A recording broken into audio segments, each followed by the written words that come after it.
This is Tales from the Cube, a podcast about call centers, what it's like to work in them, the good, the bad, the ugly, the funny and not so funny side of what it's like working in a call center. Welcome to this edition of Tales from the Cube. My name is Cliff. Thank you for joining us on this episode. It's episode 23013. And not to get spooky, no, there's no bad luck or anything like that here. Although some people might think the subject is a bit of a bad luck topic. We're going to talk about AI, artificial intelligence, and how it's infiltrating the call center industry and what it's doing, what kind of impacts it has, and what it may do in the way of a positive and what it may do in the way of a negative. All of that in this episode. So here we go with that particular subject. I think it's important to talk about this because after all, it is here. AI is here. It is not going to go away. It is definitely going to be something that is going to be at the forefront of everybody's mind in the next little while as it continues to develop. We have now things like GPT, such as ChatGPT, even apps that are in there that are being run to provide managers in the call center industry with more tools to manage. And also there's the concern about job loss. All of that is something that we do have to take into consideration with respect to the AI element. So having said all that, AI or artificial intelligence, what is it going to do? How is it going to impact? Why is it a thing in the call center industry? Now, do I use AI in my center? Absolutely. I'm going to tell you about a program that is being used. It's by a company called Cogito. We use it. I'm going to tell you what it does in my world as a technical support advisor, how it helps me, and what I think is the drawback to it, and basically why I feel that. So let's dive in here. So first and foremost, AI, artificial intelligence, it's already here. It's being used by many companies like Kudo. Air Canada is using it. TELUS, which actually owns Kudo, also uses it. Bell Canada is using it. Everybody's pretty much jumping in here and using it. Some of the banks are using it. And what does it do, or what is it supposed to do? Well, we'll take the example of Kudo, because that's the company I know, I work with. Kudo now basically has the chatbot, or AI, that basically they use as an interface for customer interaction. It's full-on chatbot service, more or less. You pretty much are going to find it pretty hard to get a hold of an agent. Not that you can't, but it's really, really difficult. I have to say that I think that their usage of the AI element is actually a little overboard. I don't think it's really a smart plan for the company to do it, but here we are, we have to deal with it, except in the area of billing. I will say this much, when it talks to billing, it will basically give you a number to call almost straight away. You call the number, you get an agent. Because after all, they want their money, right? Who doesn't want money? I like money too. Who doesn't like money? Any company that doesn't like money is not really in the place or shouldn't be in business. After all, that's the whole point of working and owning a business, is making money. So that chat bot that they use basically answers general questions about your plan, about getting a phone, about doing all kinds of other things. Air Canada is using the chat bots to help with doing a number of different things, like, for example, going forward and assisting with, dealing with snowstorms or delays that are caused by snowstorms, and what to do with regard to getting a boarding pass or handling simple little things that most agents would do, maybe in a minute or two. Particularly transfers or going here or going there. The simplest of tasks are being handed over to AI to go forward and streamline and bring about processes that are smooth for the customer. The idea here is to have a very smooth, very quick interaction with small things. So essentially what the AI is supposed to do is relegate simple tasks, simple questions to the chatbot or AI robot to figure out and disseminate to the customer. It analyzes the data and trends that are going on within its training, and then it goes forward and delivers what it needs to deliver. So it will look at a group of customers, age, all kinds of things are fed into this data. And basically what happens is it says, okay, we can expect the customer to do this. So it will feed back to the customer what should be what the customer is looking for. What it will do is it will basically tailor a response to the question you ask based on trends and data that it is fed and trained on. So that is the whole point of it. Essentially, what I will say about AI is that it's a giant, if you will, calculator. That's what it is. It calculates, analyzes, and then basically formulates a response on data input. In, out, I/O, in, out. That's pretty much it. It takes data, puts it in. Now, it does not, at this point, have a full human feel. It is getting there slowly, and in some instances, there are enough presets already built into some of the AI that it actually does interact with a customer in such a manner that you wouldn't know that you're talking to an AI machine. You wouldn't know. You wouldn't know. When you call certain companies and you're dealing with simple things, you're not talking to the agent. You're actually talking to a machine, and it's going to give you a response. So this is actually out there already, but it only handles at this point the very simple. It doesn't do the very complicated, and in fact, it cannot really handle a lot of complicated tasks. In fact, I've heard stories where the thing will just pretty much crash and collapse on itself based on the fact that if it is looking at a complex thing, it really does have a problem with it still. So having said all that, it is getting better. We're not at the point where we have to be concerned about the rise of the machines just yet. I don't see any T-100s running around going, "Hasta la vista, baby, I'll be back," and running around with guns and stuff like that. I start seeing that, I'm running. Yeah, if I start seeing that, we know we have a problem. The machines have risen and we're in trouble. But, laughing and joking aside, there have been instances, in fact, a couple of years ago, I forget who it was, I believe it was either Microsoft or Facebook, actually developed a tool, and it was actually getting so intelligent it even developed its own language. They had to kill it because it was just like getting the people that invented this thing totally and completely freaked out. They didn't know what to do with this, so they just basically killed it. I believe it was Google that was the generator of that, and they realized, we're going into territory we don't know, so they actually ended the experiment. I'll have to look that up. I should have looked it up actually, and I would have been able to tell you. But there was actually an AI that actually did start running amok. That's kind of not good. You want to be in control of this thing.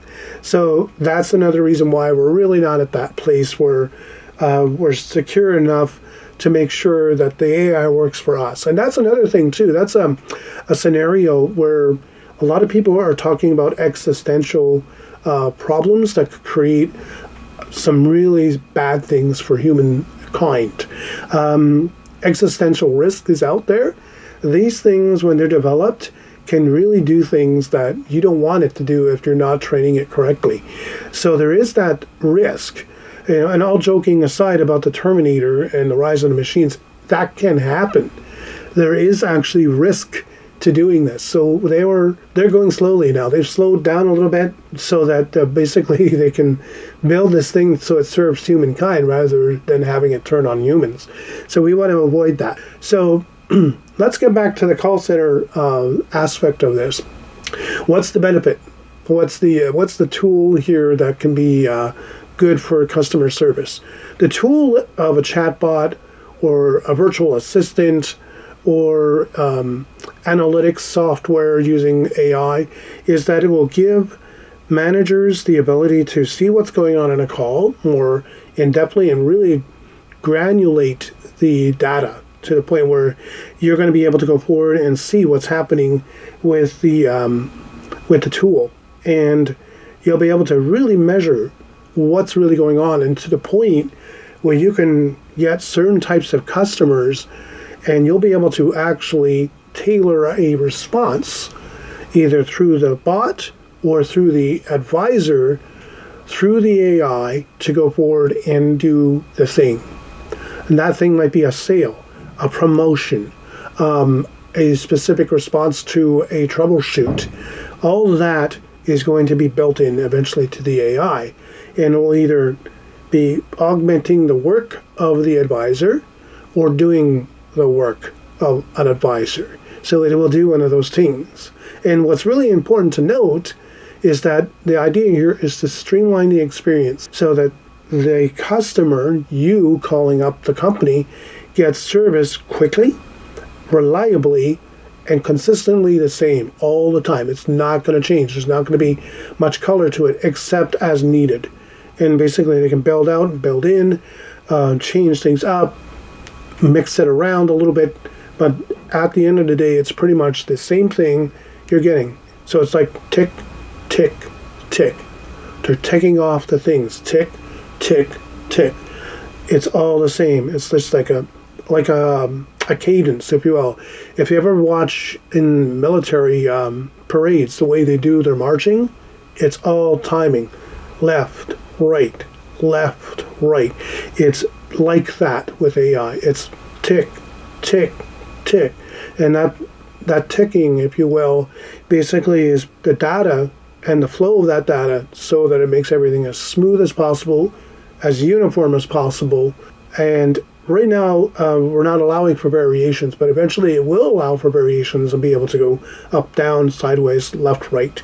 But we're not there. So that's where we're at right now. So the cadence of it is basically to smooth it out. Where it helps out the manager particularly is it gives them a lot of control in the sense of understanding what is going on in the call, how the introduction is being handled, how the questions are being asked, how the probing is being done after those questions are asked, how more in-depth questions are done, how we are handling a resolution part, and so on and so forth. Now, if the AI does it, it should be pretty much, as I stated with that ticking, going forward and just offering the solution as quickly as possible. But what if the case is complex? Well, that's where AI can augment the work of the advisor and essentially allows them to look at a solution based on what the AI is presenting. And that's where we're headed. So is it going to kill jobs? Is it going to give too much control to managers? We're going to talk about that after we take a short little break. I'll be right back with more on AI. Just what do you think you're doing, Dave? Hi, I'm Clip, the host of Tales from the Cube, a podcast about call centers and what it's like to work in them. How would you like to tell your story right here on the podcast? Yeah, your story. About your product, service, or specialty item, or maybe even your sale. You can do that, in the form of a 30, 45, or 60-second ad.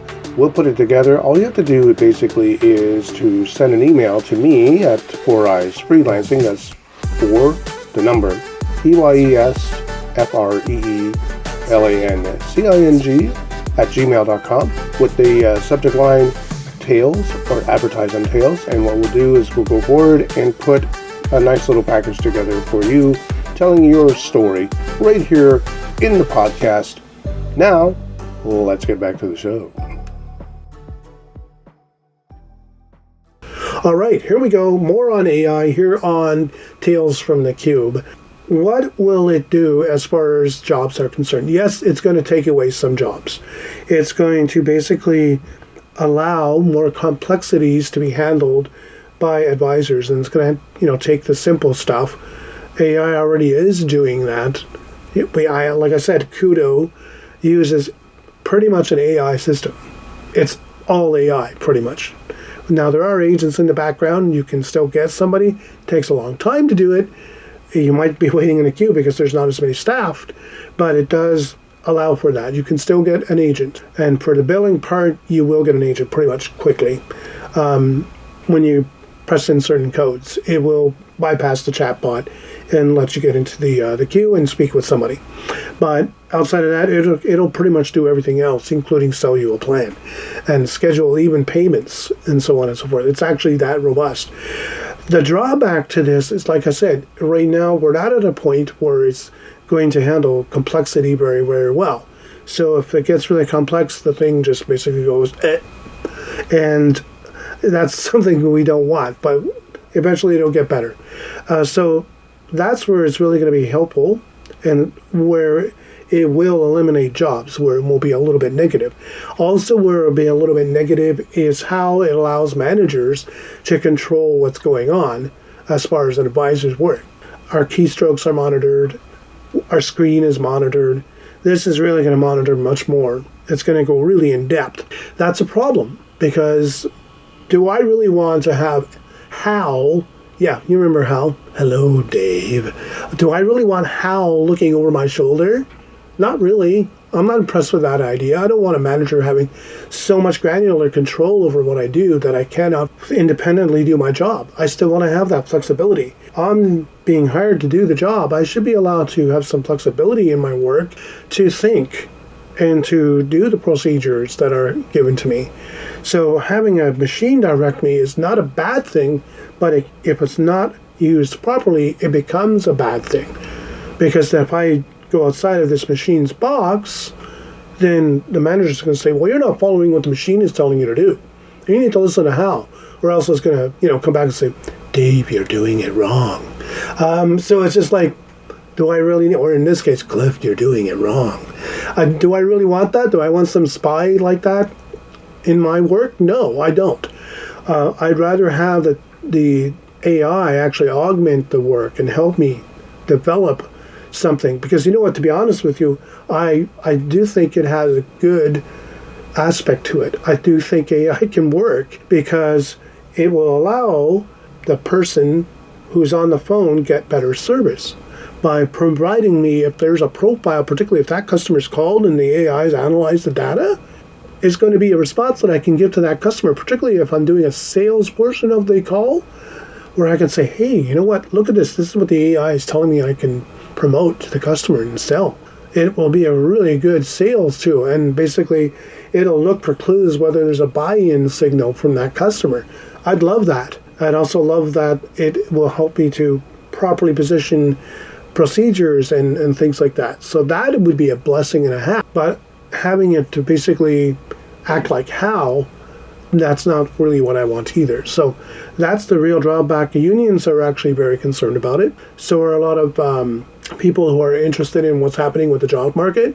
We understand the need for efficiency, and we get that there are people who are working for companies like ours that have efficiency elements in there that really is important. It's important to understand we're there to make the company money. And efficiencies are important, and it's understandable that we cost the company money. So if the company can save money by using a chatbot over me, I understand that.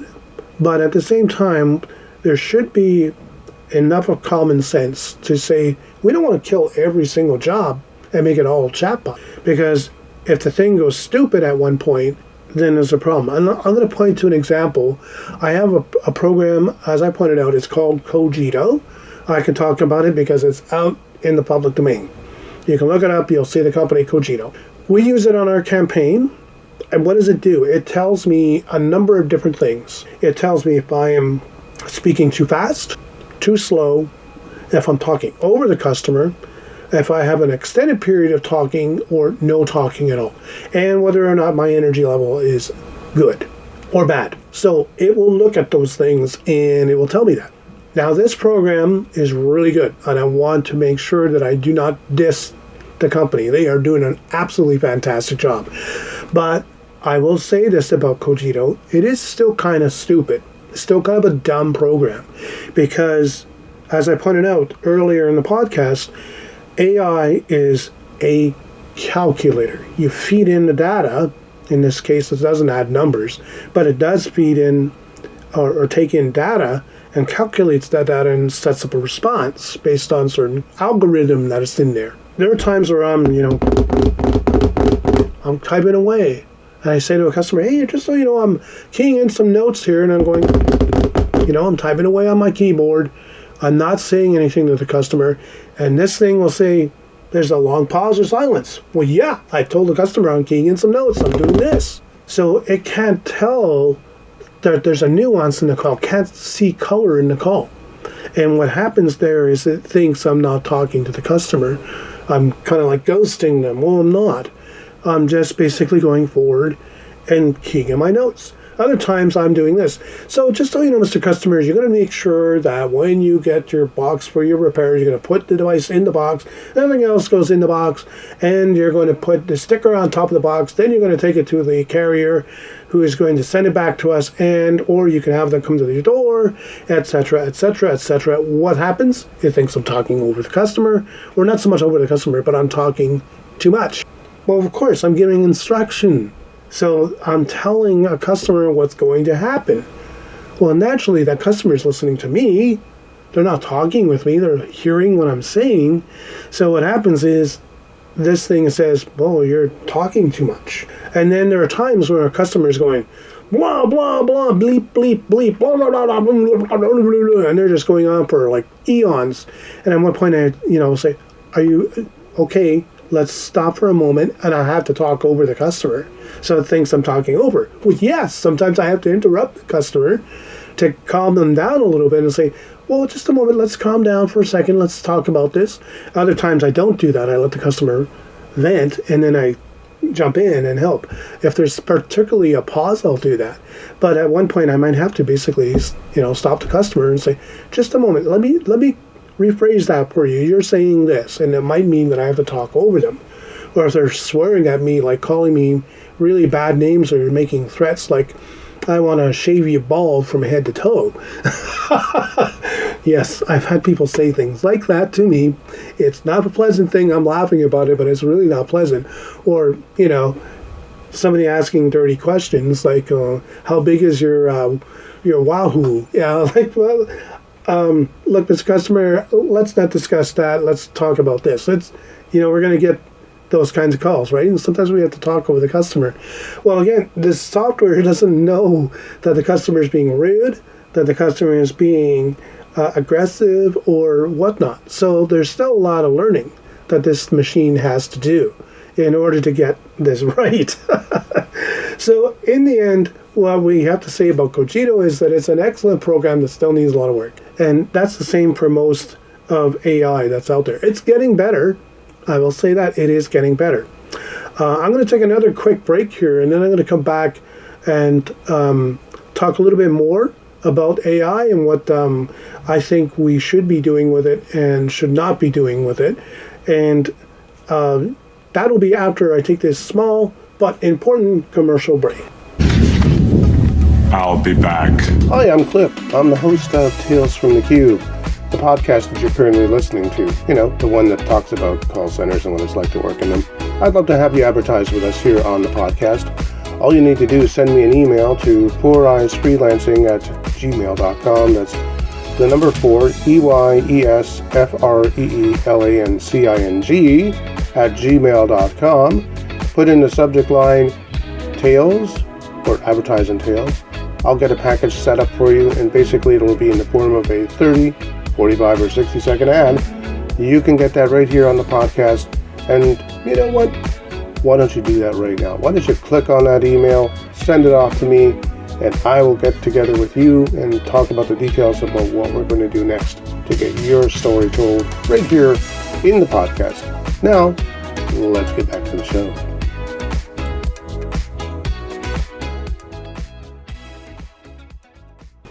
And we're back. So, as I've pointed out, with all this technology that's out there, what do I think should and should not be done with it? Well, I think we should still use it to help out with things like providing a smooth service and a reliable service, and one that basically augments the experience of the customer and the advisor, that allows a manager to basically look at what's going on in a call and augment the training for the advisor to get better at his job. And finally, also see what trends are out there so we can do our jobs more efficiently in such a manner that we are able to promote different things. So that's the first thing. Let's make sure that the data is scalable to a point where it helps us, the company, and the customer. So that's the first thing AI should be doing. It should be helping us. It should not be used as a tool to monitor and become like Hal. I do not want to hear this voice in my ear. Cliff, you're doing it wrong. That's not what this is supposed to be. And if that's what this is going to be, my position on this is no thank you, not interested. I would kick back on that. I would say, no, I don't think so.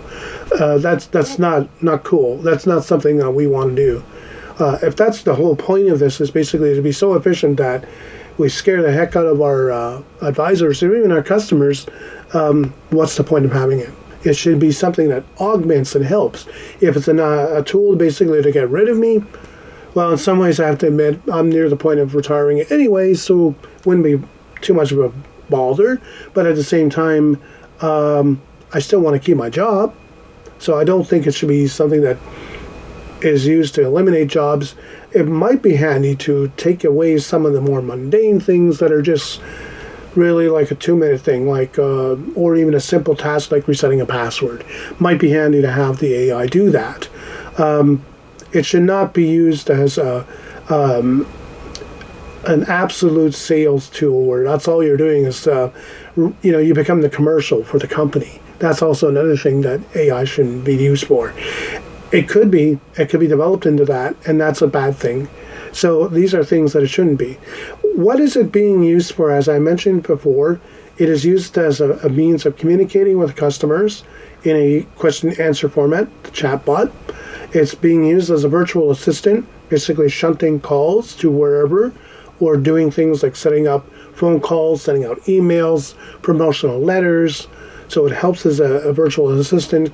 It will even AI will even allow a person who uses it to develop a daily plan for yourself. Actually schedule things and help you do that. The other thing too is IVR manipulation and monitoring. So making sure the IVR is set correctly, that people are assigned to the queue properly, and that customers calling in get routed to the correct agent. AI can help in that particular domain, and it is actually doing that because it can look and see the trends and say, okay, we need the staff for this queue at this level, and this amount of time needs to be allocated for this group to work on this queue and do this thing. So that's going to help out as well.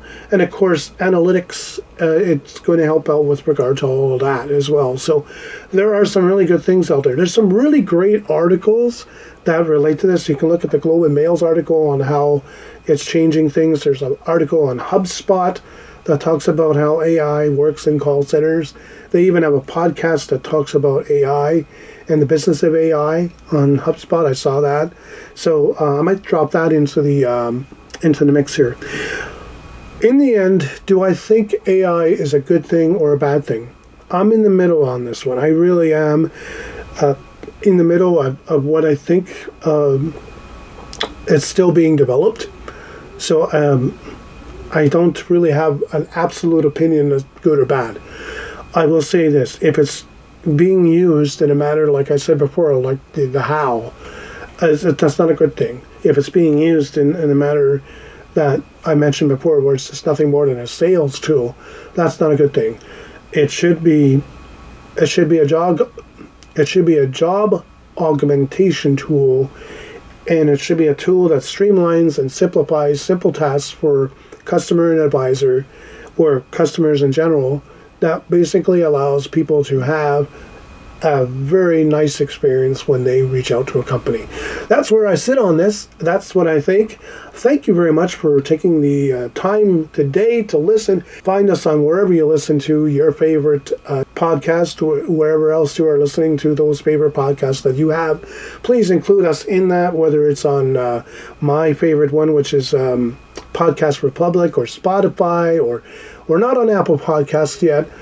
Maybe down the road I will put it on. There's also Google Play. Yes, we're even on Amazon, believe it or not.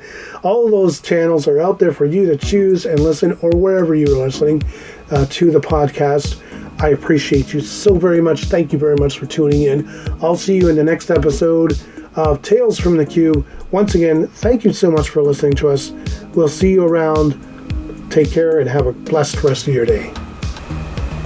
Thanks for listening to Tales from the Cube. You can hear us on all the major podcast platforms such as Spotify, iHeartRadio, Google Podcasts, and wherever else you listen to podcasts. We'll see you in the next episode.